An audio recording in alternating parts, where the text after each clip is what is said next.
Kalau ada anak angkat yang bukan warga negara, boleh ke buka akaun PG? Ada surat anak angkat tu boleh. Kalau ada surat daftar sebagai anak angkat tu boleh. Okey, Tuan Rish boleh ni cuba hantar dekat Public Gold dulu, request dengan Public Gold melalui headdesk, melalui dealer. Okey, next nak tanya, kalau pi umrah mana lagi cepat menabung? Goldbar atau Dina? Puan Mekwa sama saja. Apa beza Goldbar dengan Dina? Sama saja. Emas sama-sama 999.9. Ketulinan dia sama. Harga per gram pun sama. Beza dia adalah bentuk petak macam ni dengan bulat. Dina ni maksud apa tuan-puan? Dina ni maksudnya adalah ukuran berat bagi emas.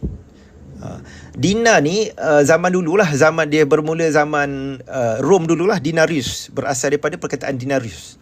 Jadi pada zaman kerajaan Islam, Nabi dia tak cipta dinar. Nabi tak cipta dinar. Ambil je apa yang dah elok pada zaman Rom lagi, guna je dinar emas. Zaman Khalifah Islam tu barulah ada dinar kerajaan Islam lah.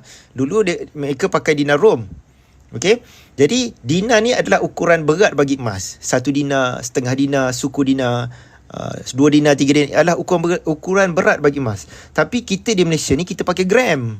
1 gram, 2 gram, 3 gram, 100 gram. Tapi kalau international tuan-puan, international tak pakai gram. Trade dia pakai dia pakai ounce. Okey. Harga dekat website emas dunia tuan-puan ni. Tengok graf-graf ni, dia tengok dia tulis. Saya tunjuk dekat tuan-puan. US dollar per ounce. 1 ounce ni, bagi siapa yang tak tahulah, 1 troy ounce ni sama dengan 31.1 gram. Jadi untuk international trade, dia kira harga emas ni per ounce. Malaysia gram. Okay, kita pakai gram macam ni. Kalau zaman kerajaan Islam dulu, dia pakai dinar ni berat ni. Banyak lagi, ada yang pakai tile, ada pakai rial berat. Jadi dinar ni sebenarnya adalah ukuran berat bagi emas. Itu saja.